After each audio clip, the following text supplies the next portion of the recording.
જય અવધૂત ફેસબુક અને યુટ્યુબના માધ્યમથી જોડાયેલા સર્વનાથ ભક્તો અને અન્ય સંપ્રદાયના ભક્તોનું નવનાથ ધામ બિલીમોરાથી હાર્દિક સ્વાગત છે. શ્રદ્ધામય પુરુષાર્થનો નવો અંક પ્રસિદ્ધ થઈ ચૂક્યો છે, તો પૂજ્યશ્રીને નમ્ર વિનંતી છે કે એ આપણી સમક્ષ વિમોચન કરે. શ્રદ્ધામય પુરુષાર્થ એ એક આધ્યાત્મિક પખવાડિક છે, જેમાં પૂજ્યશ્રીના લેખનથી આર્ટિકલ પ્રસિદ્ધ થાય છે. એ ઉપરાંત એમાં વૈશ્વિક માહિતીઓ અને દુનિયાની વૈવિધ્યસભર માહિતીઓ આપણને જાણવા મળે છે. તો આપ સૌ એ અંકનો લાભ લો એવી વિનંતી છે.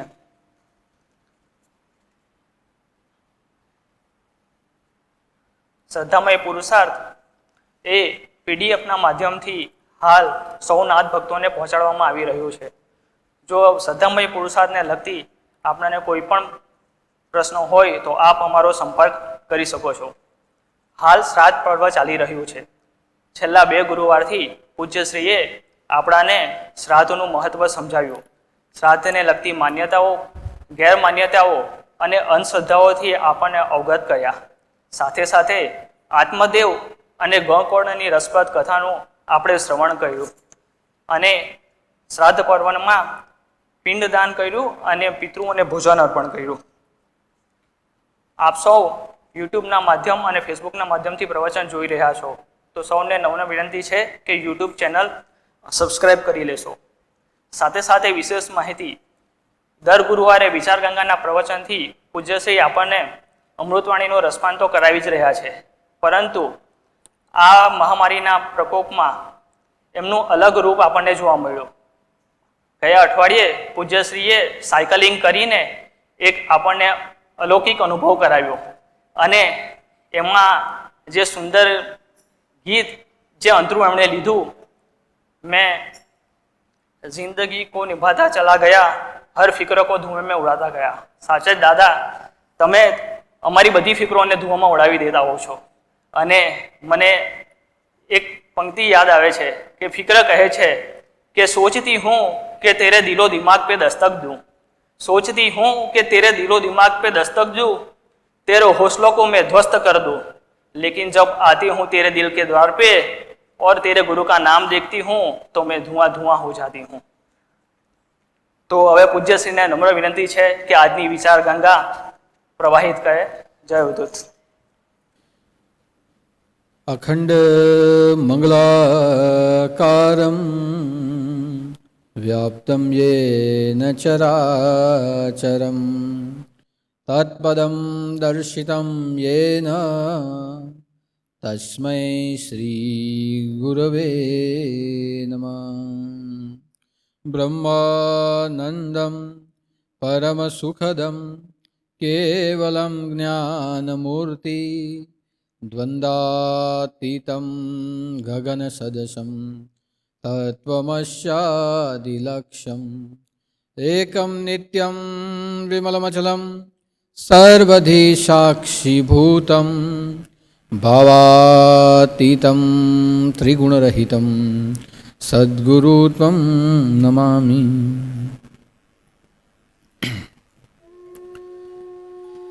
यही हम सबके हृदय में देव स्वरूप में, हमारे पूर्वज और पितृ स्वरूप में, हमारे ऋषिवर्य स्वरूप में, हमारे आचार्य स्वरूप में उपस्थित ऐसे हमारे सद्गुरु के चरणों में मेरे साष्टांग प्रणाम. एवं जो भी नाथ भक्त फेसबुक के माध्यम से, यूट्यूब के माध्यम से गुरुवार की विचार गंगा का घर बैठे ही श्रवण कर रहे हैं, गुरुवार के गुरुमूर्ति के दर्शन कर रहे हैं, ऐसे सभी धर्मप्रेमी भाई बहन और सभी नाथ भक्तों को मेरा जय अवधूत, जय जय मच्छिंद्र समर्थ और आदेश. मातृदेवो भव, पितृदेवो भव, आचार्य देवो भव, यह 3 मूल मंत्र है. जो मूल मंत्र हमें हमारे वेदों ने दिए हैं. यह 3 ऐसे मूल मंत्र हैं जिनका योगदान हमारे मानव जीवन को सार्थक करने के लिए बहुत है। इसीलिए हम ये कह सकते हैं कि अगर माता पिता, आचार्य, देव, ये सभी अगर हमारे जीवन में न हो तो हमारा जीवन कभी भी मानव से मनुष्य नहीं बन सकता।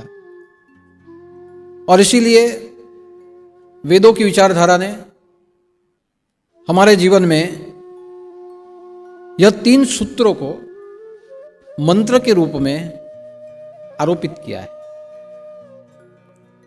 आप सोचिए कि बालक से मानव का सर्जन और मानव से मनुष्य का सर्जन,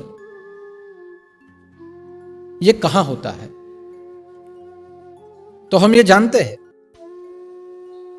कि बालक से मानव और मानव से मनुष्य का सर्जन हमारे परिवार में होता है, हमारे कुटुंब में होता है, हमारे विश्व में होता है। लेकिन बालक का जन्म कहां होता है? तो हम यह भी जानते हैं कि बालक का जन्म माता के कोख में होता है। बालक का जन्म पिता के बीजारोपण के द्वारा होता है। और जहां माता और पिता बालक को जन्म दे, वहां माता और पिता स्वाभाविक रूप से हमारे पूर्वज बन जाते हैं। यानी पूर्वज का अर्थ ये नहीं कि जो गए हो वो पूर्वज हो। पूर्वज का अर्थ तो ये भी होता है कि जो आज भी वर्तमान समय में हमारे साथ है और शायद भविष्य काल में नहीं भी होंगे, तो भी जिनके माध्यम से हमारा अस्तित्व बना है, वो सब हमारे पूर्वज। इसलिए माता की कोख की भूमि के ऊपर जब पिता के द्वारा बीजारोपण किया जाए, तब जाके जो पुष्प खिलता है, वह पुष्प को हम बालक कहते हैं। बालक का जन्म होना,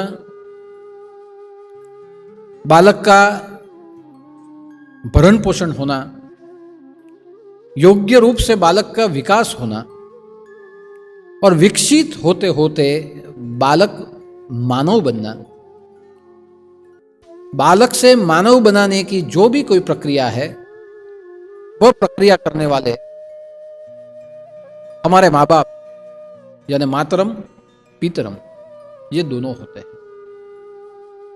और इसलिए कहा गया है कि देवो भव। क्यों माता देव है? तो माता हमें 9 महीने तक उसके गर्भ में हमारे भार को वहन करती है।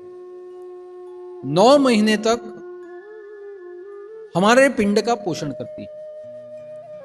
9 महीने तक वो जो भी कुछ खाती है, वो जो भी कुछ पीती है, या वह जो भी कुछ ग्रहण करती है,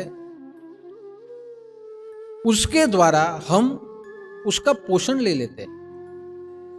यानी एक तरह से देखा जाए तो मां के गर्भ में बैठा हुआ बालक मां के आहार का शोषण करता है।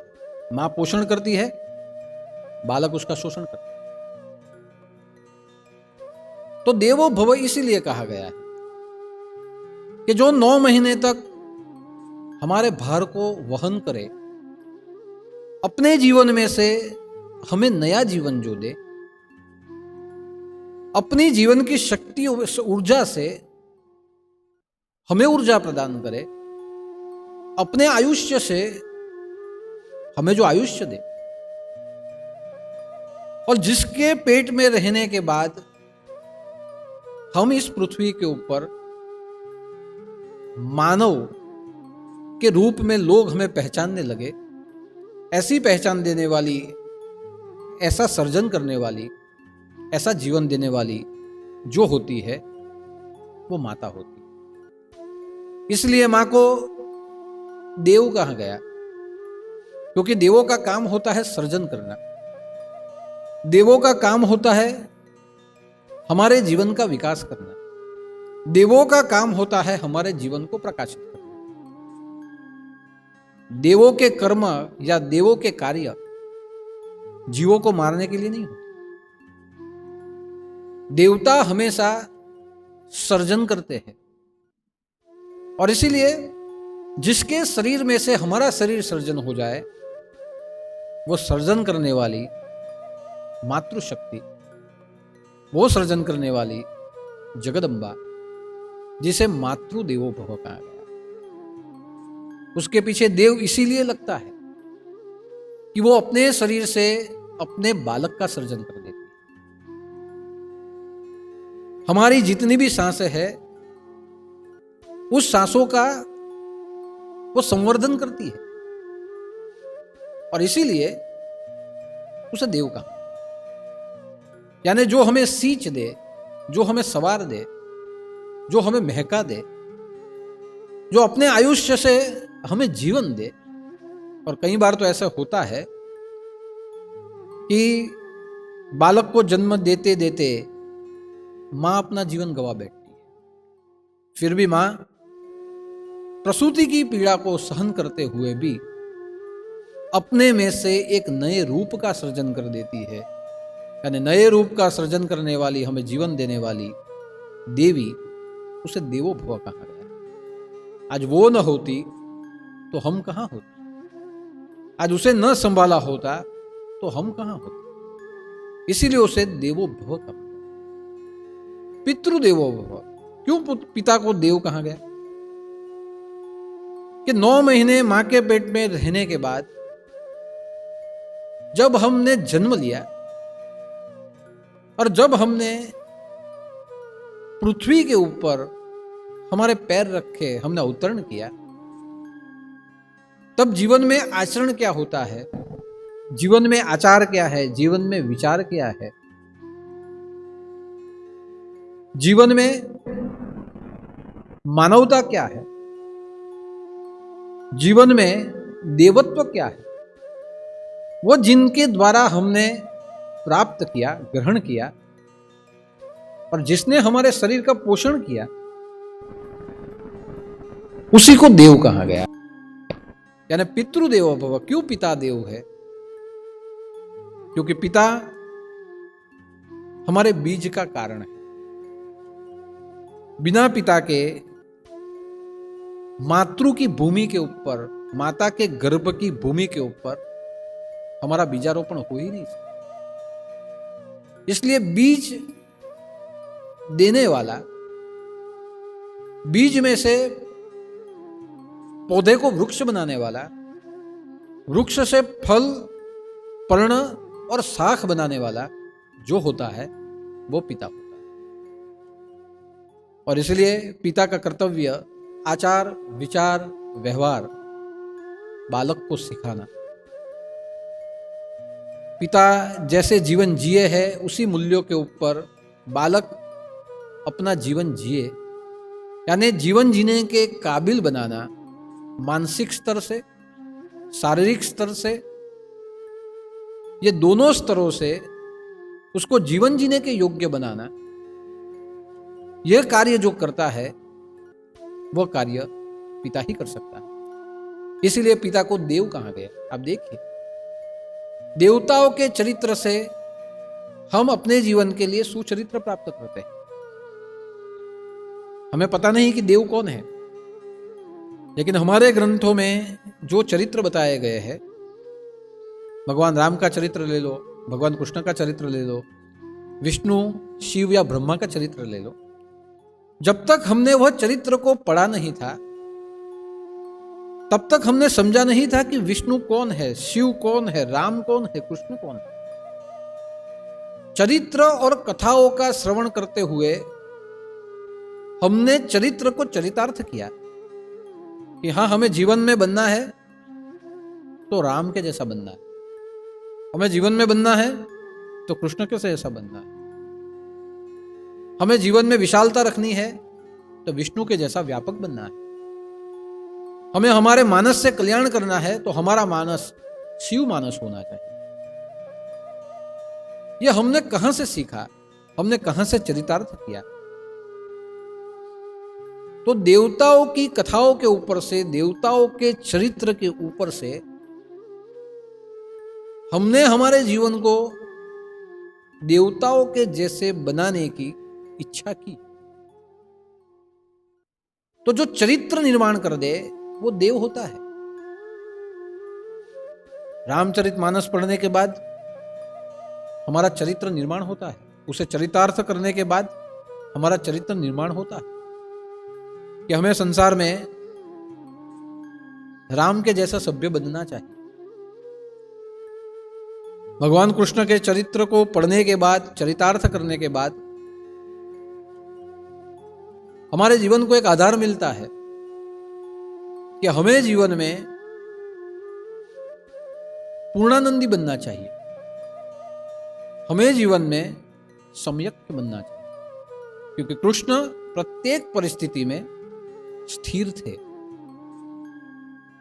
हमें जीवन में पूर्ण बनना चाहिए। ये जिसके चरित्र से हम सीख सकते हैं वो कृष्ण का चरित्र, यानी जिसके चरित्र का पठन करते हुए हम जीवन में कुछ चरितार्थ कर पाए, हम जीवन में उसके जैसा योग्य बनने की इच्छा कर पाए, ऐसा जो कोई है वो देव। यानी इसलिए कहा गया है कि देवताई चरित्र का मानव अगर बनने लगे तो वो देव हो जाता है। यानी देव बनने के लिए उसे 4 हाथों की जरूरत नहीं पड़ती, देव बनने के लिए उसे किसी शस्त्र की जरूरत नहीं पड़ती, देव बनने के लिए उसे कोई अलंकार की जरूरत नहीं पड़ती। मानव जब देवताई गुणों को अपने जीवन में चरितार्थ कर ले तो यही मानव, 2 हाथ और पैर वाला मानव, वो अपने जीवन में देव बन सकता है।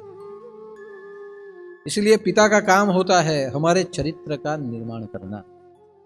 और कई बार अगर जब हम गलत कर्म कर दे तो एक कहावत कही गई है कि जैसा बाप है वैसा बेटा।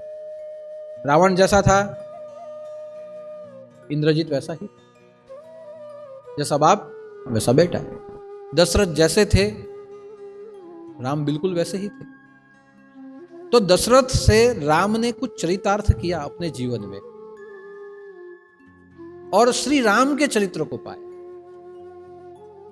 रावण के जीवन से मेघनाद ने कुछ चरितार्थ किया तो वो मेघनाद मेघनाथ बना, लेकिन असुर वृत्ति से। यानी रावण का संतान जैसा बाप है वैसा ही बेटा हो जाता है। तो बाप जैसा बेटा क्यों कहा जाता है? कि बाप के चरित्र से बेटा कुछ चरितार्थ कर ले तो स्वाभाविक उसके जैसा वो बनने लगता है। इसलिए जो हमें जीवन में चरित्र प्रदान करे, हमें जीवन में सुचरित्र प्रदान करे, जिसके जीवन से हम देवताई चरित्र बनने की ओर हमारा जीवन प्रगति करने लगे, ऐसा चरित्र देने वाला देव हो सकता है। इसलिए पिता को भी देव कहा गया जो हमें चरित्र दे। मातृदेवो भव, माता को देव कहा गया क्योंकि वो हमें जीवन देती है। पिता सुचरित्र देते। और आचार्य देवो भव, आचार्य की व्याख्या में गुरु, सदगुरु, मुनि सब आ जाते हैं। ग्रंथ ये भी आचार्य है, क्योंकि ग्रंथों के माध्यम से हम जीवन में बहुत कुछ सीखते हैं। मैं ग्रंथ की बात करता हूं, नवल कथाओं की बात नहीं करता। ग्रंथ जिसे शास्त्र ने मान्यता दी है, जिसे धर्म ने मान्यता दी है, या जिसे सदगुरु ने अपने ज्ञान से लिखा है, वो जो होता है वो ग्रंथ होता है। यानी आचार्य ग्रंथ भी आचार्य है। और इसीलिए हमारी संस्कृति में रामायण की पूजा की जाती है, हमारी संस्कृति में भागवत की पूजा की जाती है, हमारी संस्कृति में महाभारत की भी पूजा की जाती है, वेदों की पूजा की जाती है। क्योंकि ग्रंथ हमारी ग्रंथि को बदल देते हैं, हमारी मान्यताओं को बदल देते हैं, हमारी गैर मान्यताओं को बदल देते हैं। तो जो ग्रंथ होता है वो गुरु का काम करता है। और इसीलिए आप देखिए कि सिख धर्म की नींव गुरु ग्रंथ साहिब है। कभी आप गुरुद्वारे में चले जाओ तो वहां कोई मूर्ति नहीं होती, वहां ग्रंथ रखे जाते हैं, गुरु ग्रंथ साहिब रखा गया है। तो गुरु ग्रंथ साहिब गुरुवाणी है, वहां गुरु ग्रंथ साहिब रखा गया है, गुरु ग्रंथ साहिब। ये गुरु ग्रंथ को भी साहिब यानी गुरु माना जाता है। और वह ग्रंथ की पूजा की जाती है, वहां गुरुबानी पढ़ी जाती है, वहां कीर्तन किया जाता है, वहां ग्रंथ को, वहां बैठे हुए वहां ग्रंथ को पवन डाला जाता है, ग्रंथ की आत्ता साक्ता की जाती है, ग्रंथ को ही नमन किया जाता है। और गुरुद्वारे का एक नियम है कि जब आप गुरुद्वारे में जाओ तो आपको मौन रहना है, आपको शांत रहना है, आप वहां बातचीत नहीं कर सकते, सिर्फ गुरु ग्रंथ साहिब का दर्शन कर सकते हैं। तो आप सोचिए, एक धर्म ऐसा है जो ग्रंथ के ऊपर बना है, जिसमें ग्रंथ को ही गुरु माना गया है। आप सोचिए कि सिर्फ दर्शन करने से, सिर्फ उसके सामने बैठने से, सिर्फ ग्रंथ साहिब का स्मरण करने से हमारा जीवन परिवर्तित होता है, हमारे जीवन में धर्म की स्थापना हो जाती है, धर्म के लिए मरने के लिए हम तैयार हो जाते हैं। मानव से मनुष्य जो बना देता है वो ग्रंथ होता है। मैं तो कहता हूं मनुष्य से भी जो देव बना दे वो ग्रंथ, मनुष्य जो देव बना दे वो गुरु है, मनुष्य से जो देव बना दे वो ऋषि है, वो आचार्य है। इसलिए आचार्य देवो भव, ये आचार्य की व्याख्या में ये सब आता है। जो हमें धर्म की ओर प्रेर दे, जो स्वयं हमें धर्म समान बना दे, जिसका आचरण करते हुए हम मनुष्य से देव बन जाए, वो कोई है, वो आचार्य देवो भव। यानी देवता का काम क्या है? देव यानी जो अपने जैसा बना दे वह देव। देव यानी दीपक, दीपक जलता है, अंधेरा क्षण में भागता है, दीपक बुझता है, अंधेरा मौजूद हो जाता है। तो देवता का काम दीपक जैसा है कि वह जहां वो जले वहां अंधेरा रहता नहीं। हमारा पूरा भवन प्रकाश से भर देता है, हमें प्रकाशित कर देता है। और एक दिए में से दूसरा दिया जब जलाना हो तो बार बार माचिस मारनी नहीं पड़ती। दीपो दीपांतर यथा, एक दिए से दूसरा दिया लगा दो तो अपने आप जल जाता है। और जब दोनों दिए साथ में रखो तो हमें पता नहीं चलता कि कौन पहला है कौन दूसरा, किसने किसको प्रगटाया है, दोनों समान लगते हैं।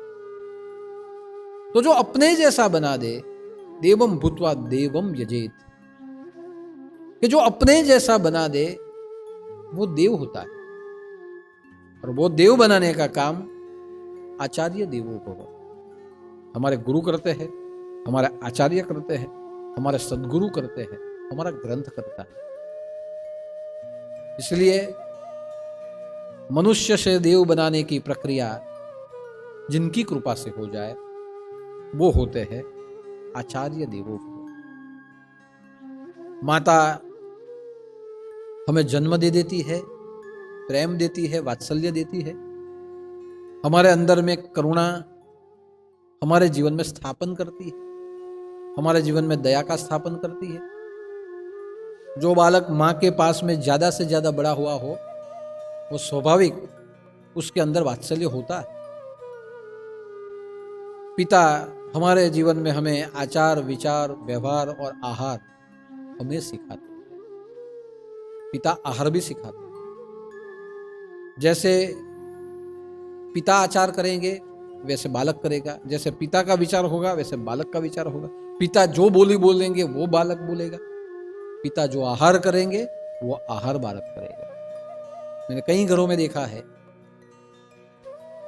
कई घरों में मैंने देखा है कि पिता ऐसा आहार करते हैं बालक बचपन से ही वो बन जाते हैं। कई ऐसे घर है जहां धर्म जैसी कोई चीज नहीं, जहां संस्कार जैसा कोई वातावरण नहीं हो, वहां बचपन से ही पिता व्यसनी होते, पिता दारू पीते।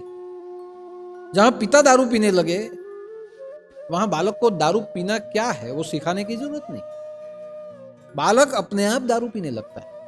कई घरों में मैंने देखा है ऐसे कुसंस्कार देखे हैं जहां बालक के सामने पिता पिए तो बालक अपने आप पीने लगता है। बालक के सामने पिता कुछ खाए, बालक अपने आप खाने लगता है। पिता कुछ बोले तो बालक अपने आप बोलने लगता है। जो पिता से ग्रहण करता है वो बोलता है। तो आचार विचार व्यवहार और आहार से जो हमारा चरित्र निर्माण कर दे वो पिता, और जो हमारे जीवन में हमें देव समान बनाए, हमारे जीवन में जो धर्म को उजागर करे, हमें धार्मिक बनाए, हमें आध्यात्मिक बनाए, और हमारे जीवन में जो हमें शिष्टाचार सिखाए वो शिष्टाचार सिखाने वाला आचार्य होता है। यानी शिष्टाचार कहां से आए? आचार्य से। हम कहते हैं ना कि सबसे पहले उठ के माँ बाप को प्रणाम करने चाहिए। ये माँ बाप को प्रणाम करने वाली प्रणाली कहां से आई? आचार्य देवो भव। माँ बाप ऐसे नहीं कह सकते कि हमें प्रणाम करो।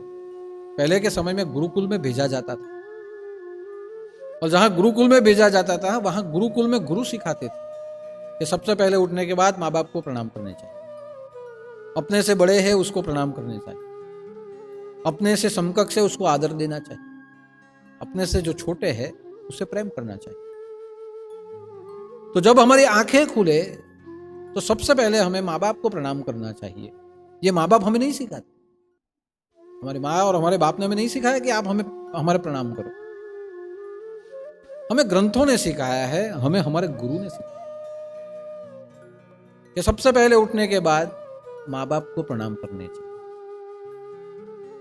प्रातः उठी रघुनाथ, कि राम जब सुबह में उठते थे कि प्रातः उठही रघुनाथ माता पिता मस्तक नमावा, कि सुबह में उठने के साथ राम अपने माता पिता को मस्तक नमाते थे।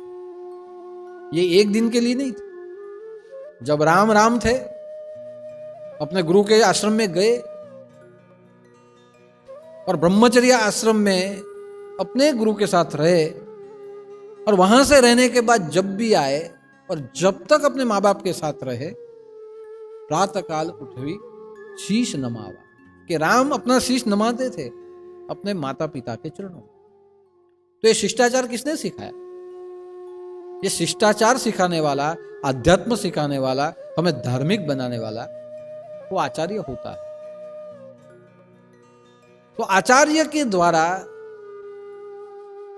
हम शिष्टाचार सीखते हैं, और यह शिष्टाचार राम जी का राम रावण युद्ध तक भी जैसे का वैसे था।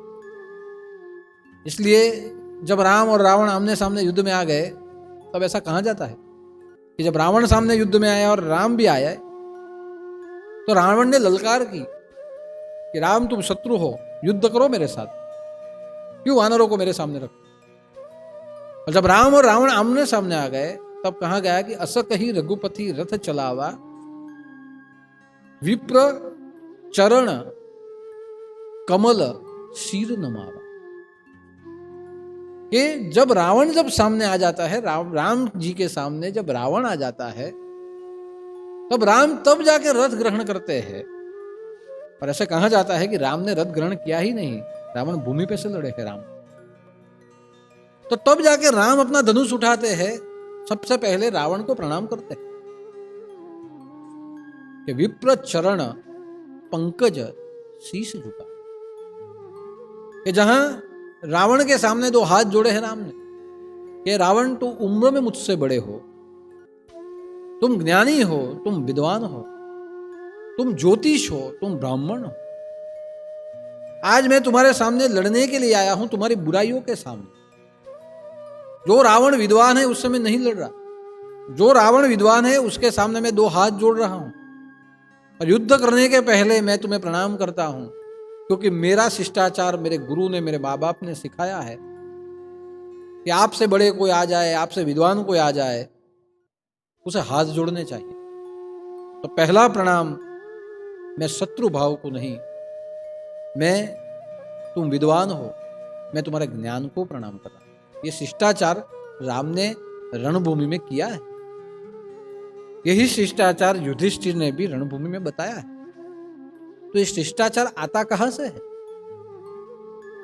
हमारे जीवन में शिष्टाचार हमारे गुरु के आश्रम से आता, हमारे गुरु के द्वारे से आता, हमारे गुरु के चरणों से हमें शिष्टाचार प्राप्त होता है।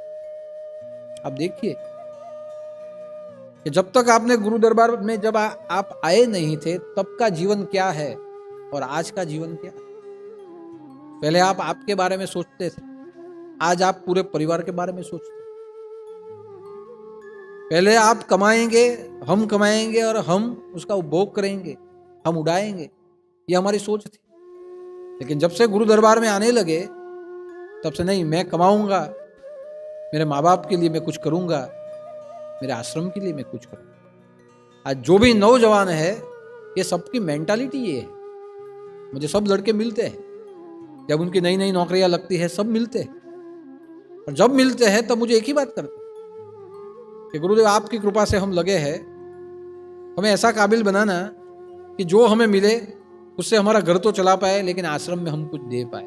आज के नौयुवान जो मेरे पास आते हैं वो सब यही सोचते हैं कि मुझे मेरे धर्म के लिए, मेरे संप्रदाय के लिए, मेरे आश्रम के लिए मुझे कुछ करना है, मुझे काबिल बना दीजिए। जो यहां नहीं जुड़े हैं या किसी धर्म में नहीं जुड़े हैं, उनको पूछिए कि उनके पगार का वो करते क्या है। उनके पगार का वो खाओ पियो ऐश करो उड़ा देते हैं। माँ बाप पूछ नहीं सकते, और जब माँ बाप पूछते हैं कि बेटे पैसे का क्या किया, तो बेटे भी उनको जवाब देते हैं मेरा पैसा है, मैं कुछ भी करूं, आपका क्या।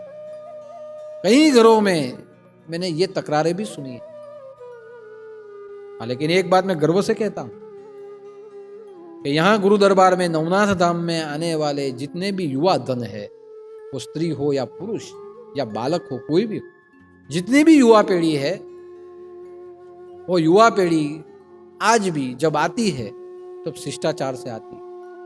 और आज भी वो मुझे एक ही कहते हैं, हम कमाएंगे, हमारा माँ बाप को देंगे, जो बचे वो धर्म के लिए हम करेंगे। हमें आशीर्वाद दीजिए कि हम ज्यादा से ज्यादा कमाएं। ये यहां आने वाली पीढ़ी बोलती है। आज तक मुझे कोई ऐसा दिखा ही नहीं जिसने ऐसे कहा हो कि मैं कमाऊंगा और उड़ाऊंगा। नहीं, गुरु के मंदिर में दूंगा। अभी थोड़े दिनों पहले की बात, मैंने दोपहर को 12 बजे दर्शन दिए, और दर्शन देने के लिए मैं खड़ा था। सब लोग आके 8-10 बाहर से कोई आए थे, सब दर्शन कर रहे थे। एक माँ बाप आए, एक छोटा सा डिब्बा दिया। मैंने पूछा क्या है इसमें, तो कहा ये तो मेरी बच्ची 4-5 साल की बच्ची है, 3-4 साल, ये मेरी बच्ची का डिब्बा है, क्या है इसमें। तो उसमें एक रुपया उसने मंदिर के लिए डाला, या मंदिर के निर्माण के लिए।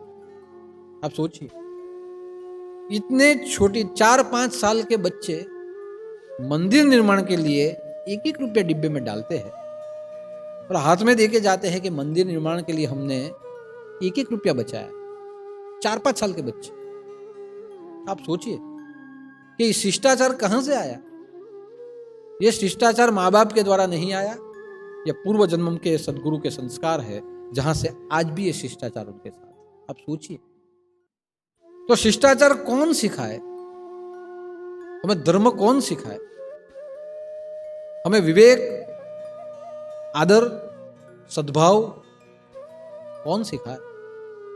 तो तो विवेक, आदर, सद्भाव, यह शिष्टाचार आचार्य देवों को, उनके द्वारा हमें मिलता है। इसलिए आचार्य देव है। क्यों? कि वो मनुष्य से हमें देव बनाते हैं। यानी माँ बाप सिर्फ बालक को जन्म नहीं देते, माँ बाप बालक के साथ साथ एक मानव को जन्म देते हैं। अगर हम ऐसे सोचते हैं कि हमने बालक को जन्म दिया, भूल जाइए। जब जन्मता है तब वो बालक है, लेकिन जैसे जन्म लेता है वैसे आप एक मानव का निर्माण करते हो।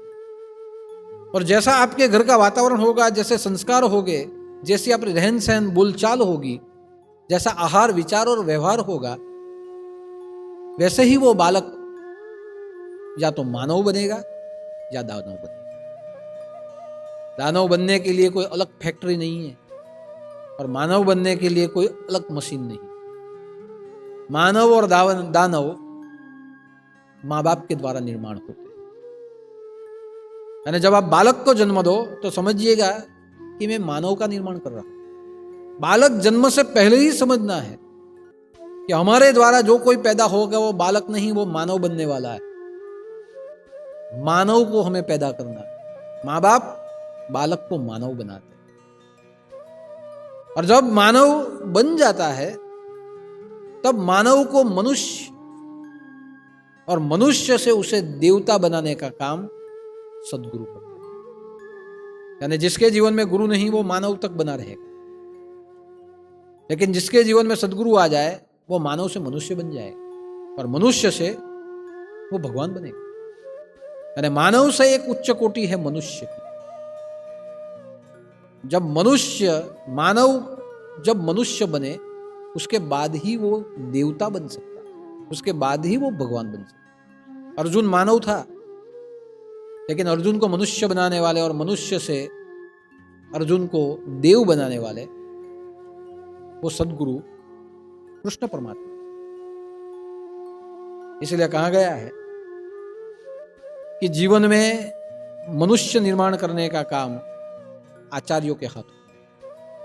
और मनुष्य जब निर्माण हो जाए तो अपने कर्म से, अपने गुणों से, अपने स्वभाव से वो स्वयं देवता बनते हैं। यानी पहले राम राम थे, लेकिन राम के आगे श्री कब लगा? कि जब राम ने वनवास ग्रहण किया और जहां असुरों को मारने का काम किया,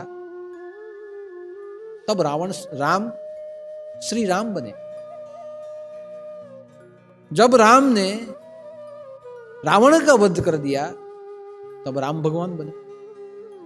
पहले राम थे, वनवास गमन के बाद जितने असुर आए उसका वध किया धर्म के लिए, तो वो श्री राम, उसके आगे श्री लगा। रावण का वध हो गया, बाद में भगवान राम हो। कृष्ण पहले कृष्ण थे, गोपाल कृष्ण कान्हा थे। धीरे धीरे वो जब मानव बने तब कृष्ण बने, और जब अपने द्वारा उन्होंने असुरों का संहार किया तब वो कृष्ण श्री कृष्ण बने। और जब उसने गीता गाई तब पूर्ण पुरुषोत्तम भगवान कृष्ण बने। यानी पहले बालक, मानव, मनुष्य और देव, ये चार कोटि से हम जीते हैं, लेकिन उच्च कोटि हमें देने वाले आचार्य को। तो इस श्राद्ध पक्ष का जो दिवस है, श्राद्ध पक्ष के जो दिन है, मातृदेवो भव, पितृदेवो भव, आचार्य देवो भव, इन्होंने हमें संस्कार दिए हैं, इन्होंने हमें संस्कृति दी है, इन्होंने ही हमारे जीवन में आध्यात्म और शिष्टाचार दिया है, जिनको ग्रहण करते हुए हम हमारे जीवन में, हमारे जीवन को सार्थक करने के लिए हम जीते। जब हमारा जीवन सार्थक होता है तब समाज अपने आप शुद्ध हो जाता है। हम नहीं बोलते कि समाज में दूषण है, समाज को शुद्ध करने की जरूरत पड़ती है। अगर हम ही मानव से मनुष्य बन गए तो जहां मनुष्य बन जाते हैं वहां अपने आप समाज का शुद्धिकरण हो जाता है। जब मानव दानव बन जाता है तब समाज में दूषण होता है। लेकिन जब मानव मनुष्य बनता है और अपने आजू बाजू शुद्ध परिवार का जब निर्माण करता है, दिव्य परिवार का जब वो निर्माण करता है, तब अपने आप समाज का शुद्धिकरण हो जाता है। और जब समाज का शुद्धिकरण हो जाए, जब परिवार का शुद्धिकरण हो जाए, तो वसुधैव कुटुंबकम, विश्व एक कुटुंब की भावना में जब आ जाता है ना। हमारा कार्य तो विश्व को कुटुंब बनाना है। हम हमारे परिवार को लेके, हमारे समाज को लेके बैठे हैं।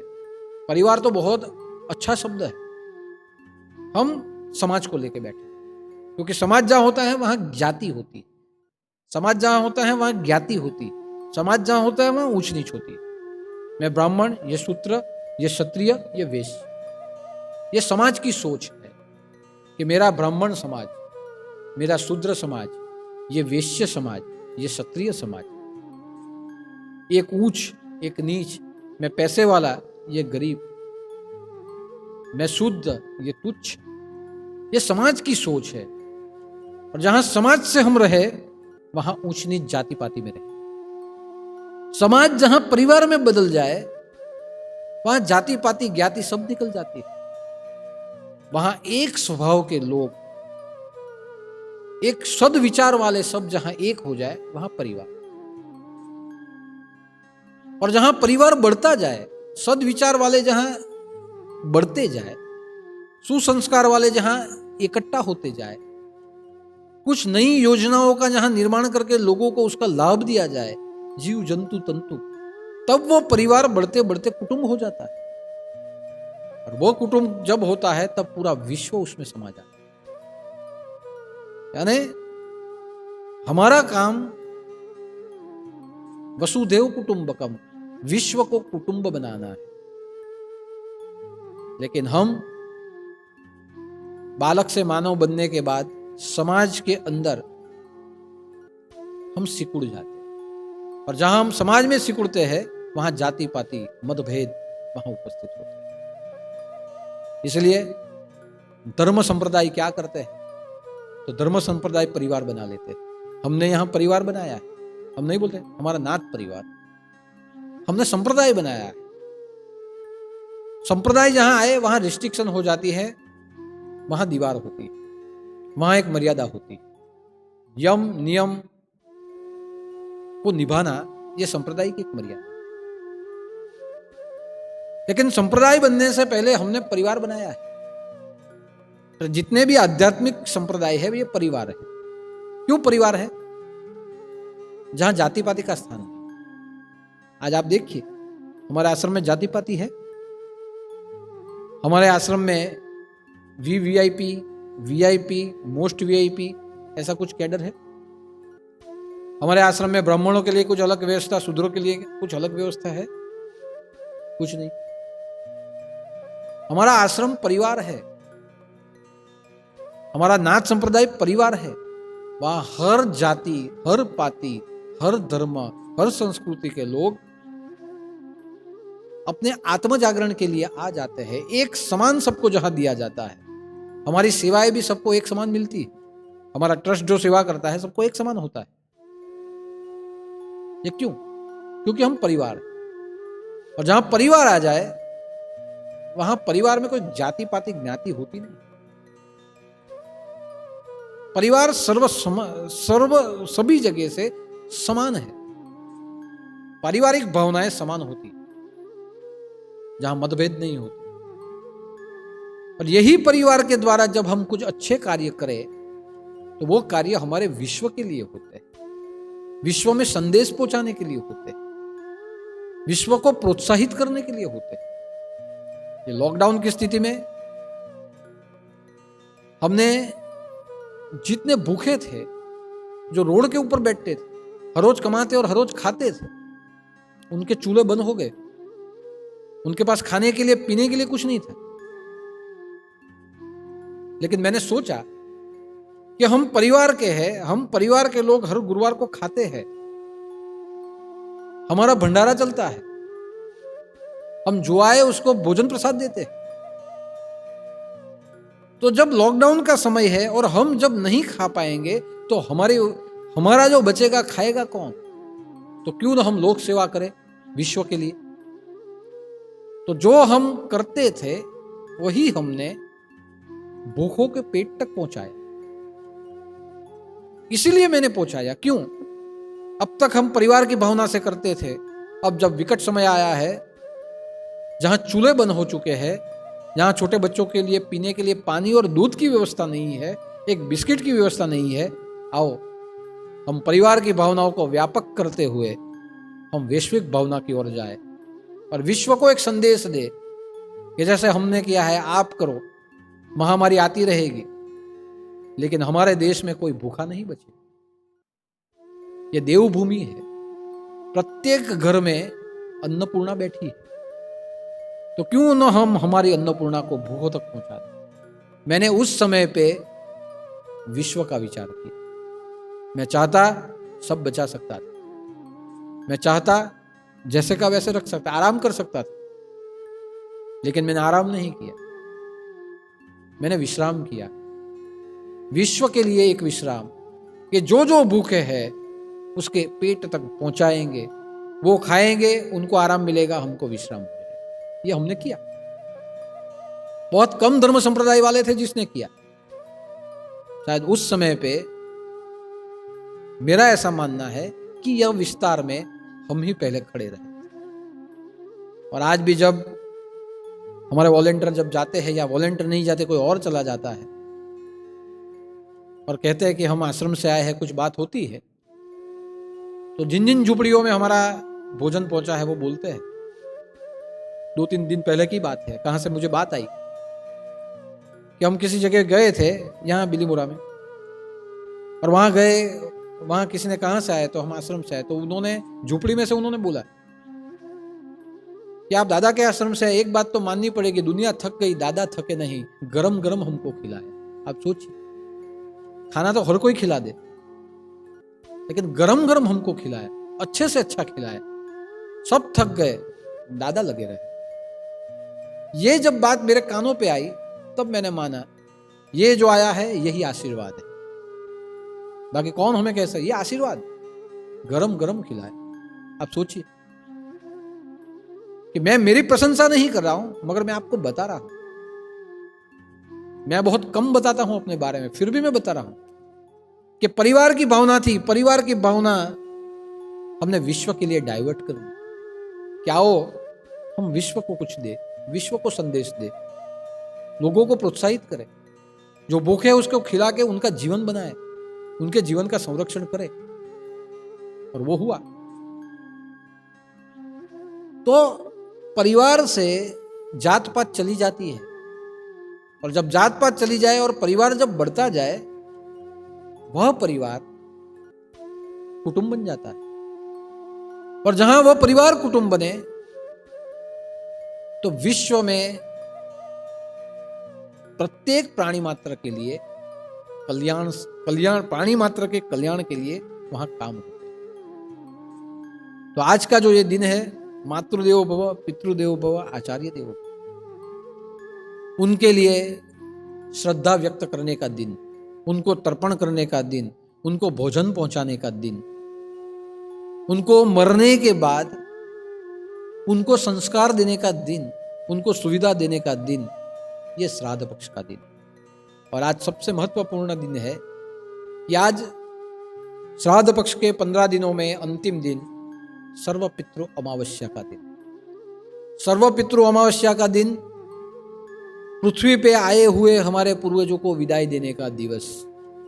सर्वपितृ अमावस्या का दिन पृथ्वी पे आए हुए पितरों को प्रसन्न करते हुए उनको पितृलोक में जाने के लिए विदाई करने का दिन। सर्वपितृ अमावस्या का दिन पितरों के मोक्ष का दिन, इसे पितृ मोक्ष अमावस्या भी कहा जाता है। आज सर्वपितृ अमावस्या, जो पितृ 15 दिन के लिए नीचे आ गए थे, आज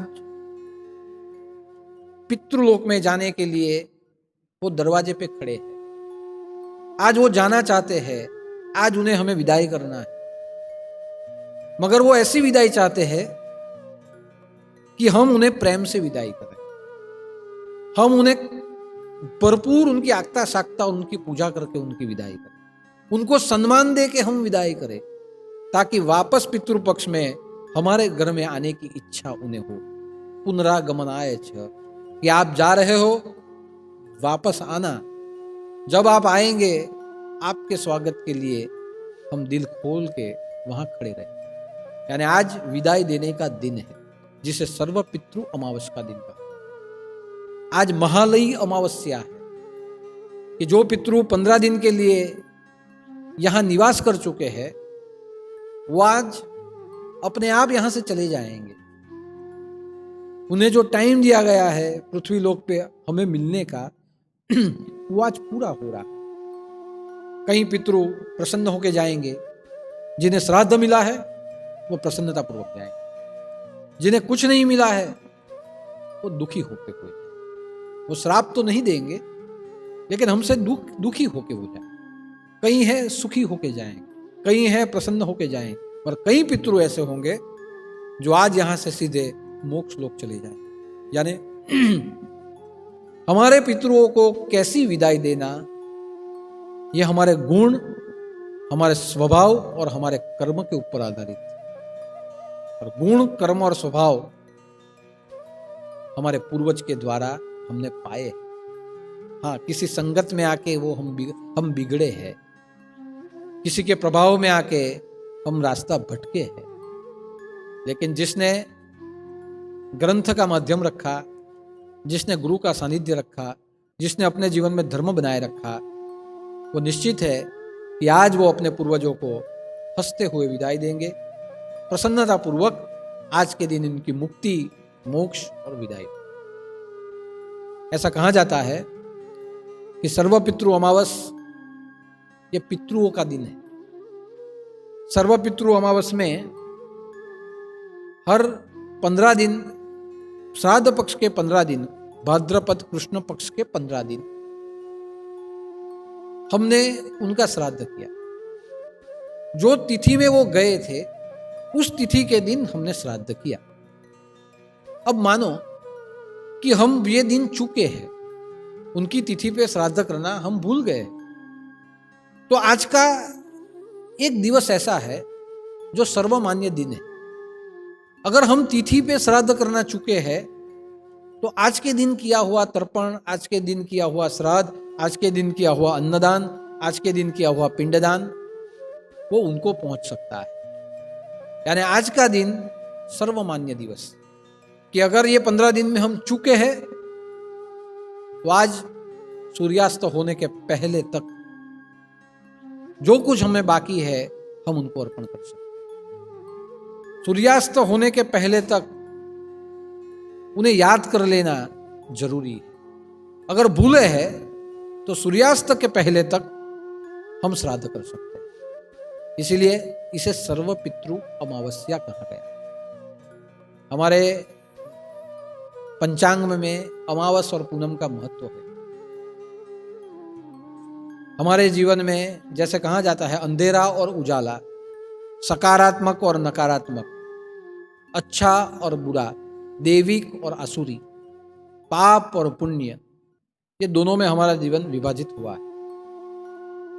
तो हमारा पंचांग पूनम और अमास में विभाजित हुआ। पूनम के 15 दिन और अमास के 15 दिन, ये दोनों चंद्र को मध्यम में रखे हुए हैं। यानी पूनम के दिन, जब पूनम आती है उसके पहले 15 दिन चंद्र बढ़ता है, और जब अमावस आने होती है तब चंद्र घटता है। पूनम के दिन पूर्ण प्रकाश हो जाता है, अमावस्या के दिन चंद्र अदृश्य हो जाता है। यानी ये दोनों हमारे पंचांग में चंद्र को ध्यान में रखे गए ये 30 दिन, 15-15 दिन के 2 पक्ष बनाए हैं। सूर्य को ध्यान में रखते हुए उत्तरायण और दक्षिणायन ऐसे 2 पर्व बनाए गए जहां सूर्य का महत्व है। लेकिन चंद्रमा मनसो जातक चक्षो, कि चंद्रमा मन का स्वामी है। हमारे मन को असर चंद्र के किरणों से होती है, इसलिए चंद्र को मन का स्वामी कहा गया है। किसी ज्योतिष को बताओ और इसमें आपका चंद्र अगर डाउन हो तो कहा जाता है आपका मन चंचल है, आपका मन निराशावादी है। चंद्र का नंग पहनिए और चंद्र को प्रबल कर दीजिए, तो अपने आप आपके मन को पावर मिलेगा, आपका मन सशक्त हो जाए। इसलिए चंद्रमा मन का स्वामी। और जब अमास और पूनम होती है तब समुद्र में ज्वार भाटा होता है। चंद्र की किरणें पृथ्वी को खींचती है, और जहां वो पृथ्वी को खींचती है वहां पानी खींचा जाता है, पानी को गुरुत्वाकर्षण होता है। और जहां पानी को गुरुत्वाकर्षण होता है वहां ज्वार और भाटा होता है। अब आप देखिए कि हमारे शरीर में 85% पानी है, लहू पानी है, हमारे अंदर का जो रस है ये पानी है, हमारा वीर्य ये पानी है, हमारे शरीर में पित्त रस ये पानी है, हमारे शरीर में 85% पानी है। और जहां चंद्र की किरणें गुरुत्वाकर्षित करती है पानी को, वहां हमारे अंदर का पानी ये भी प्रभावित होता है। हमारे मस्तिष्क में रहा, हमारा मस्तिष्क जो है, हमारे मस्तिष्क में पानी है। आप किसी डॉक्टर को पूछना कि मगज कैसा है, तो उसका अगर चित्र होगा वो पानी है, एकदम पानी, रस है हमारे मस्तिष्क में। जब ये किरणें जब खींचती है तब हमारे अंदर का पानी खींचता है, हम प्रभावित होते हैं, हमारे मस्तिष्क के ऊपर ऐसी असर पड़ती है। और जब हमारे मस्तिष्क के ऊपर असर पड़ती है तब हम उत्तेजित होते हैं। तब कहीं जिसका मन थोड़ा विचलित हो, उस समय पे उसमें पागलपन पैदा होता है, हमारा मन उत्तेजित होता है, हमने वासना का प्रभाव बढ़ता है। और जब वासना का प्रभाव पूनम की समय में बढ़े तब मन को उपवास के द्वारा, भजन भक्ति के द्वारा एकाग्र किया जाता है। इसलिए पूनम में कई उत्सव आते हैं जहां हम हमारा मन डाइवर्ट करते हैं। और अमास के समय पे जब हमारा मन खींचा जाता, हमारे अंदर का पानी प्रभावित होता है, तब हमें खराब विचार आते हैं, क्योंकि अंधेरा होता है, अंधेरे में विचार खराब आते हैं, नेगेटिव ऊर्जा होती, नकारात्मक ऊर्जा होती, हम निराशावादी बनते हैं। हमें अंधेरा हमारे जीवन को मृत्यु की ओर ले जाता है। इसीलिए कहा गया तमसोमा ज्योतिर्गमय, अंधेरे में से प्रकाश की ओर चले। और जब पूनम में ये सब क्रियाएं होती है तब हम निराशावादी बन जाते हैं, हमें हताशा होती, हम कुछ गलत सोचते, आसुरी प्रवृत्तियों का प्रभाव हमारे ऊपर बढ़ जाता है।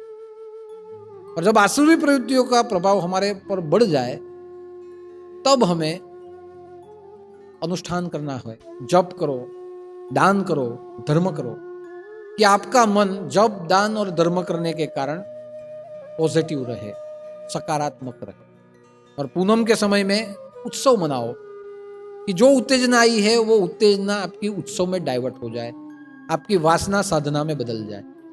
और इसीलिए रास पूनम में होता था, शरद पूनम में रास होता था। क्यों होता था? कि कृष्ण गोपी सब मिलके वासना नहीं, साधना करते थे। ये रास को वासना का प्रतीक नहीं कहा गया, ये साधना का प्रतीक। अंश मात्र छाया नहीं रास पे अनीत की, कि जहां अनीति की कोई छाया नहीं। ये जो उत्तेजना थी वो वासना को साधना में परिवर्तित कर दिया, तब महारास हुआ। तब वहां कृष्ण सबके साथ नृत्य करते थे। यह वृंदावन में रास घटता था। क्यों? उत्सव मनाते थे। यानी पूर्णिमा में उत्सव में हम डाइवर्ट हो जाए तो हमारी उत्तेजना साधना में परिवर्तित होता है। और जब अमावस्या के समय हम अनुष्ठान करने लगे, हम उपवास करने लगे, हम जप करने लगे, तब हमारे अंदर के नेगेटिव विचार समाप्त हो जाते, हमारी ऊर्जा सकारात्मक हो जाती। और अमास में अंधेरा होने के कारण प्रेतों का प्रभाव, पितरों का प्रभाव होता है, जिस प्रभाव से हम बच सकते हैं। इसीलिए आज का दिन सर्वपितृ अमावस का दिन है। सर्वपितृ अमावस में हम हमारे पितरों को श्राद्ध देते हैं और उनको विदाई देते हैं। ऐसा कहा गया कि पौराणिक काल में पितृलोक में एक जगह है, सोमवद करके एक जगह है, वहां पितृ निवास करते थे। वहां सबसे बड़े पितृ यानी सबके पितृ जिसे माना गया अग्निवसत, वो अग्निवसत की मानस पुत्री थी असोदा। ये असोदा ने, जब असोदा बैठी थी तो असोदा ने सोचा कि मैं तप करूं, और असोदा ने सिद्धि प्राप्त करने के लिए, मन की मनोकामना पूर्ण करने के लिए 1000 साल तप किया। 1000 साल जब तप किया तो उसके तप के प्रभाव से पूरा पितृलोक प्रकाशित हुआ। अब पितृलोक में ही थी और असोदा ने तप किया, अपने तप के प्रभाव से पितृलोक प्रकाशित हुआ। पितृलोक जैसे प्रकाशित हुआ वैसे सभी पितृ वहां आए और उसको कहा, तेरे तप से हम प्रसन्न हुए हैं, बोल तुझे क्या चाहिए। असोदा ने उनके ऊपर ध्यान नहीं दिया, लेकिन जो कोई पितृ आए थे उसमें से असोदा का ध्यान अमावसु नाम का जो पितृ था उसके ऊपर रहा। सभी पितृ पूछने लगे कि बोल तुझे क्या चाहिए, तू सिद्धि की हकदार है। असोदा ने कुछ नहीं मांगा। असोदा ने अमावसु की ओर देखती रही और असोदा बोली कि आप मुझे कुछ देने के लिए ही आए हो? तो हाँ, देने के लिए आए। अगर आप मुझे कुछ देने के लिए ही आए हो तो ये जो पितृ है अमावसु, ये मुझे बहुत पसंद है, मैं उसके साथ प्रणय करना चाहती हूँ। अपने पितृ के साथ मैं प्रणय करना चाहती हूँ, मैं उसकी पत्नी बनना चाहती हूँ, वो मुझे पतिभाव में मिले। जब ऐसी मांग की तब सब पितृ नाराज हो गए कि हमने तो सोचा था कि तुमने तपस्या कुछ प्राप्त करने के लिए की, लेकिन तेरी तपस्या तो स्खलन की तपस्या है, और हमारी मुक्ति और मोक्ष मांगना है, फिर भी तू अपने प्रणय को मांग रही है। तेरे मन में वासना है, तुझे प्रणय करना है, तुझे संबंध करना है। जाओ, हम तुम्हें श्राप देते हैं कि तू पापी बने के पृथ्वी लोक पे चली जाएगी। ऐसा श्राप दिया। असोदा पृथ्वी लोक के ऊपर आने लगी। असोदा ने प्रार्थना की कि मेरी गलती हो गई, मुझे माफ कर दीजिए, आप पितृ है, मुझे वरदान दीजिए, मुझे श्राप क्यों देते? तब सब पितरों ने, जब उसने प्रार्थना की तब पितरों ने कहा, ठीक है, तूने तप किया है तो जाओ, हम तुम्हें एक वरदान देते हैं कि तू पृथ्वी पर जाएगी। पृथ्वी पर जाने के बाद तू मत्स्य कन्या बनेगी, और मत्स्य कन्या जब तू बनेगी तब तू पराशर मुनि की पत्नी बनेगी, और पराशर मुनि के द्वारा तुझे एक ज्ञानवंती पुत्र होगा जो वेदों को अलग अलग विभाग में बांटेगा। तू व्यास की माता बनेगी, और जब तेरी कोख से ऐसा तपाचरी पुत्र पैदा होगा तब जाके तेरी मुक्ति हो जाएगी। तो महाभारत में जो मत्स्य कन्या बन के आई वो थी असोदा, जिसने व्यास को जन्म दिया, और उसके बाद उसकी मुक्ति हुई। बाद में सभी पितरों ने मिलकर अमावसु को आशीर्वाद दिए कि इतनी सुंदर दिखने वाली असोदा ने तेरे लिए तप किया, तुझे मांगा, फिर भी तूने अपना मन स्थिर रखा है, तो आज से जा, हम तुम्हें आशीर्वाद देते हैं कि इस सृष्टि के ऊपर अमावस्या के रूप में तेरा अस्तित्व होगा। तू अमावसु से अमावस्या बन जाएगा, और तेरी तिथि के ऊपर प्रत्येक अमावस में हमारी मुक्ति के लिए श्राद्ध हो। तो आज से तू अमावसु नहीं, तू अमावस है। उसे अमावस का स्थान पंचंग में दिया गया, और इसीलिए जो पितृ स्थिर रहा उसकी स्थिरता से पितरों की मुक्ति हो रही है। और असोदा जिसने साधना को वासना में कन्वर्ट किया, वासना को अगर साधना में कन्वर्ट करती परिवर्तित कर देती तो वो वही रहती, लेकिन उसे पृथ्वी पे आना पड़ा और तपाचरण किया था, तो ये तप के प्रभाव से उसे व्यास मिले, उसके संतान के रूप में वेद व्यास हुए। और वही वेद व्यास जिन्होंने चारों वेदों की रचना की, 18 पुराणों की रचना की, 108 उपनिषदों की रचना की, दर्शनों की रचना की, ये सब उनकी रचना है। महाभारत जैसे महाकाव्य की रचना भी उन्होंने की, और उनके कारण आज हमें ग्रंथ प्राप्त हुए। तो ये कहानी सर्वपितृ अमावस की कहानी है, जहां एक तार जुड़ा है पितरों की मुक्ति, और दूसरा तार जहां जुड़ा है शास्त्र और आध्यात्म की प्राप्ति। जैसे पितृ मुक्त हो जाएंगे, तृप्त होंगे, वैसे हमें आशीर्वाद मिलेंगे और हमारे जीवन में धर्म फैलेगा। तो आज का दिन सर्व पितृ अमावस्या का दिन, मातृदेवो भव, पितृदेवो भव, आचार्य देवो भव, इन सबके ऋणों का स्वीकार करने का दिन, इन सबको तर्पण के द्वारा श्रद्धांजलि देने का दिन, भोजन, अन्नदान, वस्त्रदान, पिंडदान करते हुए उनको प्रसन्न करने का दिन, और हंसते हुए उनको प्रसन्न करते हुए, उनको सुविधाओं अर्पण करते हुए उन्हें विदाई देने का जो दिवस सर्व पितृ अमावस्या का दिन, यानी पितरों की मोक्ष तिथि जिसे कहा गया, वो दिन सर्व पितृ अमावस्या। पितरों की मुक्ति और मोक्ष हमारे कर्मों पर भी आधारित है। और श्राद्ध पक्ष के 3 गुरुवार में हमने श्राद्ध का महत्व जाना। हमने हर गुरुवार के भंडारे में श्राद्ध किया और अपने पितरों को, हमारे यहाँ आने वाले जो भी सदगत हुए हैं उनको, जीव जंतु तंतु सबको हमने सबका आवाहन किया और सबको हमने भोजन दिया। तो आज का भंडारा जो भी है वो भी सर्व पितृ अमावस का भंडारा है, जहाँ पितृ आएंगे, नहीं दिखेंगे लेकिन आएंगे, भोजन लेंगे और तृप्त होके हंसते हंसते यहाँ से विदाई हो जाएंगे। तो हम सब ने 15 दिन पितृपक्ष के मनाए हैं।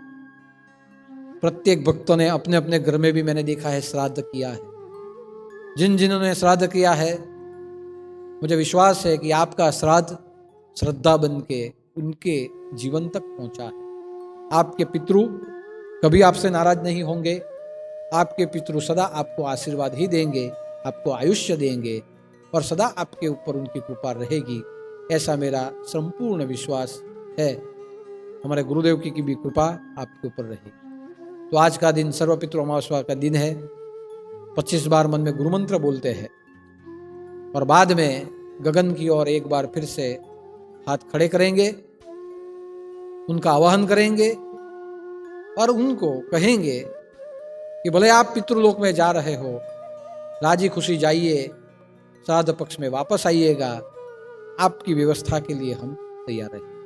तो 25 बार गुरु मंत्र बोलते हैं।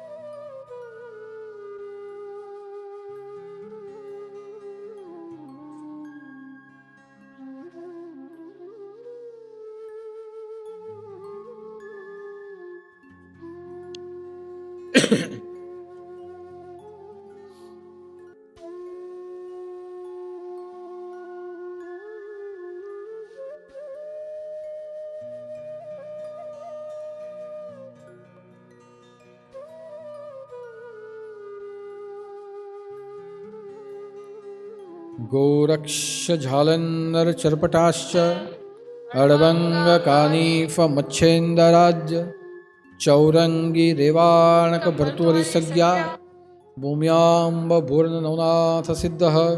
जय जय मच्छेन्द्र समर्थ, जय जय मच्छेन्द्र समर्थ, जय जय मच्छेन्द्र समर्थ। सानीनाथ महाराज। अब हम हमारे दोनों हाथ गगन की ओर करेंगे और पितृपक्ष में आए हुए जो भी पितृ है उनका आदर करेंगे और आदर करते हुए उनको श्रद्धांजलि देंगे और मन से ही प्रार्थना करेंगे कि वो तृप्त हो। और आज उनकी विदाई है तो प्रसन्नतापूर्वक वो विदाई ले।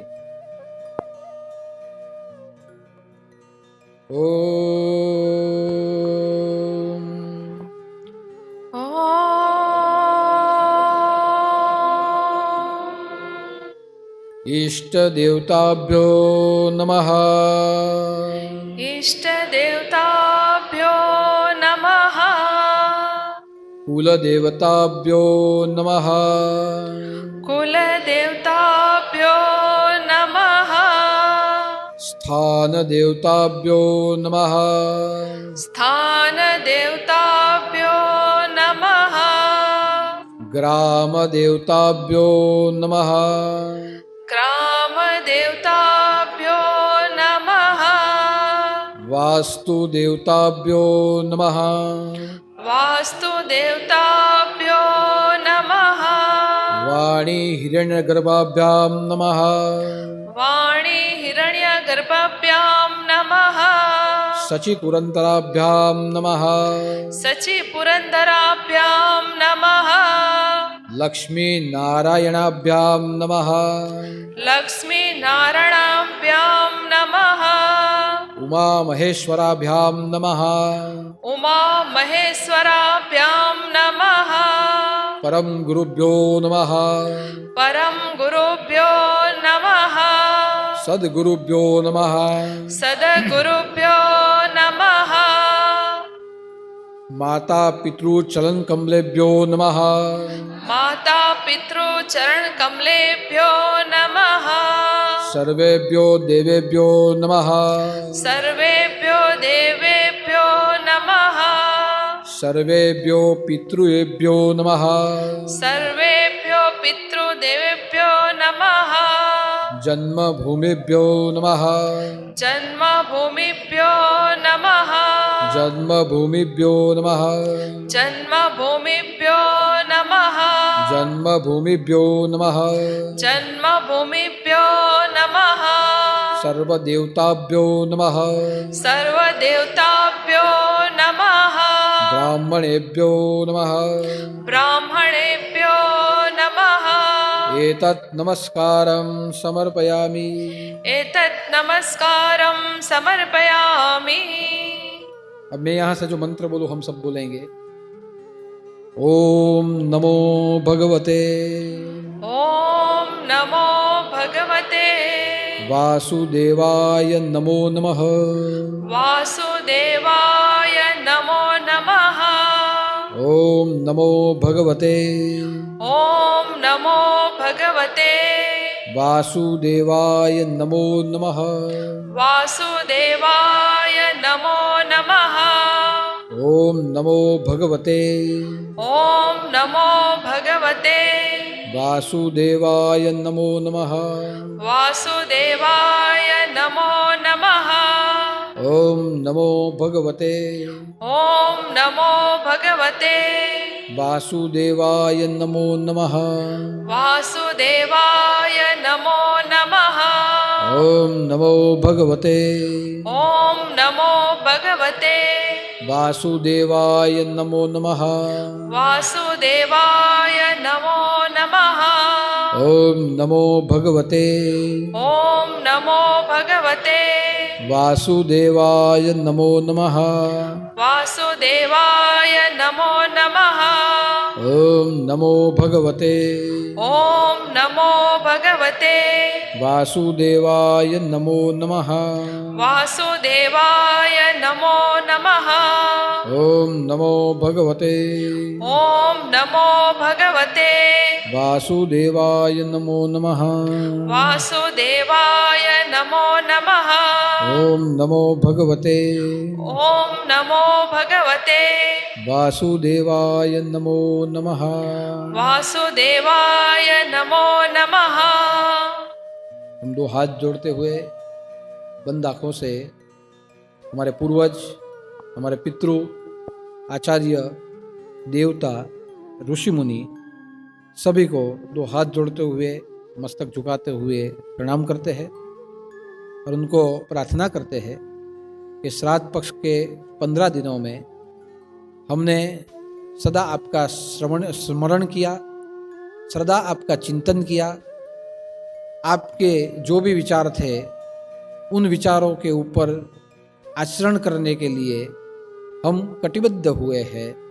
हम सदा आपकी संस्कृति का पालन करेंगे, आपके संस्कारों जो हमारे जीवन में है उस संस्कारों के हिसाब से ही हम हमारा जीवन व्यतीत करेंगे।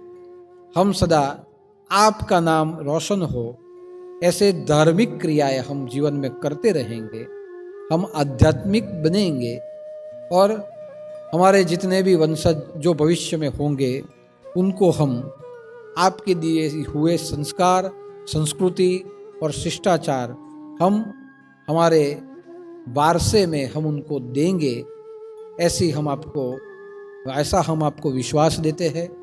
हम संकल्प करते हैं, हम धर्म जागरण करेंगे और धर्म के प्रति हम सदा प्रामाणिक रहेंगे, वफादार रहेंगे।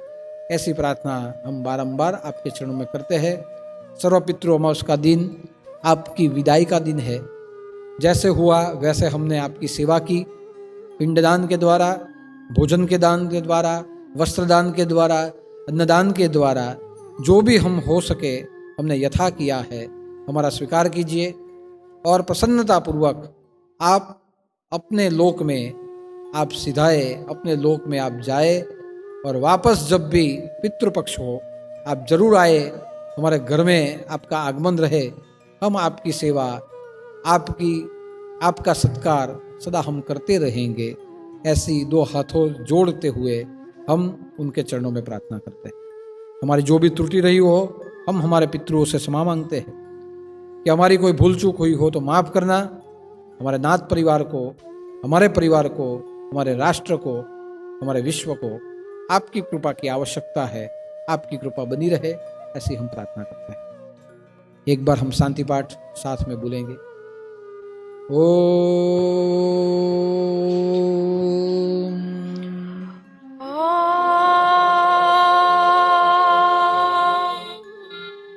पूर्णमदः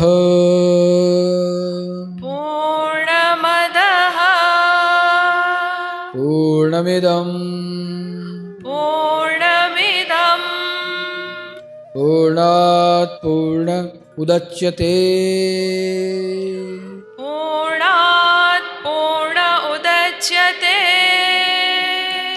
पूर्णस्य पूर्णमादाय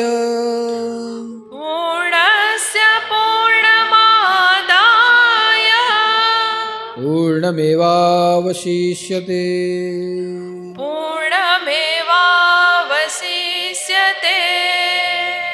ओम शांति शांति शांति।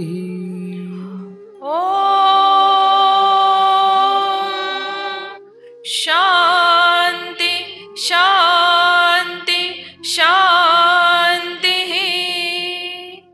एक बार साने दादा की जय, विमला माता की जय, शेरा राजा की जय, नाथ पंथ अमर रहे, भारत माता की जय। अलख निरंजन। आदेश आदेश आदेश।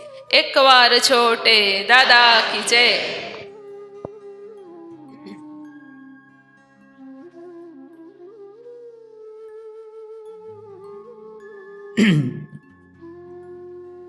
पूज्य गुरुदेव की पुण्यतिथि के अवसर पर सत्कर्म दिवस के संदर्भ में कई भक्तों ने व्यक्तिगत सेवाएं की है, जिनको मैं संक्षिप्त में यहाँ से पढ़ रहा हूँ। श्रीमती भानुबेन अश्विन भाई अंबोलिया, अंधेरी, मुंबई में घास चारा, गायों के लिए घास चारा का प्रबंध किया। तालाब की मछलियों को भी उन्होंने आहार दिया, पक्षियों को दाने डाले और ज़रूरियातमंद बहनों को वस्त्र दान किया है। रंजित भाई पटेल उमरा, बालकों को दूध पूरी का भोजन करवाया। विकास केशव भगवाकर सूरत, आर्थिक योगदान ट्रस्ट में 11,000 रुपये का। मिलिंद गुलाबकर भरूच ट्रस्ट में आर्थिक योगदान 1001 रुपये। तो ये सब सेवाएं आज भी चालू है। जो भी कोई सत्कर्म के अवसर पर ये सेवाएं करे, उन सब के लिए मैं प्रार्थना करता हूँ आप सब सुखी रहे, जीवन में सेवा योग आपके लिए बना रहे। आज भी भंडारे में योगदान हुआ है। विपिन भाई गामित सोनगढ़ से 50 किलो चावल, 5 किलो दाल, तेल का डिब्बा, 5 किलो मिर्ची, 3 किलो बैंगन। शीलाबेन चौधरी बेड़ा रायपुरा से 25 किलो चावल, 25 किलो गेहूं, 10 किलो तुवल दाल। प्रणालीबेन सरदार महाजन भाईंदर से 25 किलो चावल, 2 तेल के डिब्बे, 15 किलो तुवर की दाल। लीलाबेन के सुपुत्र नीलेश भाई की ओर से नड़ादरा से 50 किलो चावल। धीरूभाई मुरारभाई पटेल कुकेरी से गौशाला में घास चारे का योगदान है। आज का भंडारा गिरीश भाई चौधरी व्यारा से, जो हर साल श्राद्ध पक्ष में खीर पूरी का भोजन भंडारा आश्रम में करते हैं, और वो हमेशा यही सोचते हैं कि मेरे जितने भी पूर्वज हैं, मेरे जितने भी पितृ हैं, उनका श्राद्ध मैं घर पे करूं, उससे अच्छा है कि आश्रम में हमारे भक्तों के बीच में मैं खीर पूरी का भंडारा करूं। तो आज यह साल भी उनकी ओर से यहाँ भंडारा निर्धारित किया गया है। तो उनके लिए भी प्रार्थना करता हूँ कि पितृओं की कृपा उन पर रहे, सदगुरु की कृपा रहे, दान पुण्य उनके जीवन में होते रहे। तो आज का भी भंडारा श्राद्ध पक्ष का भंडारा है। आज जो भी आप भोजन करेंगे वो श्राद्ध के महिमा का भोजन है। प्रेम से कीजिए। यह भंडारा है, यहाँ देव भी आते हैं, पूर्वज भी आते हैं, प्रेत भी आते हैं, जीव जंतु तंतु सभी और ब्रह्म राक्षस भी यहाँ कोई न कोई रूप में आके भोजन करते हैं। योगी जोगी भोगी साधु सन्यासी आते हैं और भोजन करते हैं। जो भी भूखे हैं वो भी भोजन करते हैं। नाथ है और अनाथ है, सब यहाँ भोजन करते हैं। तो ये भंडारा हमारा अन्न क्षेत्र, ये महाभंडारा है, महायज्ञ है। तो आप सब इसमें जरूर प्रसाद लीजिएगा। और वहाँ बैठे बैठे ही जो भी भक्त प्रवचन सुन रहे हैं वो भी जिस रूप से चाहे उस रूप से ये लॉकडाउन की स्थिति में भी अपनी सेवाएं नवनाथ धाम तक पहुंचा सकते हैं। साथ साथ दूसरी बात कि अभी अगले गुरुवार से यानी कल से ही अधिक मास शुरू हो रहा है। अधिक मास से अधिक फलम, यानी आप जितना दान धर्म बाकी के महीनों में करते हो, अधिक मास में किया गया हुआ दान हजारों गुना होके पुण्य के रूप में हमें मिलता है। गाय के घास चारे का दान सर्वश्रेष्ठ दान है। भोजन भंडारे में सीधे अन्न का दान सर्वश्रेष्ठ दान है। आर्थिक रूप से दिया हुआ गुरु के धाम में दान, ये भी सर्वश्रेष्ठ दान है। गुरु के मंदिर के निर्माण के कार्य में या आध्यात्मिक प्रवृत्तियां जो हो रही है उसमें दिया गया दान सर्वश्रेष्ठ दान है। ट्रस्ट के माध्यम से जो लोक सेवा चालू है इसमें भी दान दो तो वो भी सर्वश्रेष्ठ दान है। यानी अधिक मास जप तप स्नान और दान का महिमा है। इसे राधा पुरुषोत्तम मास कहा जाता है। यानी कल से ही राधा पुरुषोत्तम मास की शुरुआत है। तो राधा पुरुषोत्तम मास आ रहा है। आप भी घर बैठे जप तप दान और स्नान करते रहे, सदगुरुदेव का स्मरण करें, इष्ट देवता का स्मरण करें, राधा कृष्ण का स्मरण करें और जीवन में आनंद और पुण्य प्राप्त करें। तो जो भी दाद भक्त बैठे बैठे श्रवण कर रहे हैं उन सबको मेरा जय उदूत, जय जय मच्छिंद्र समर्थ, आदेश आदेश आदेश।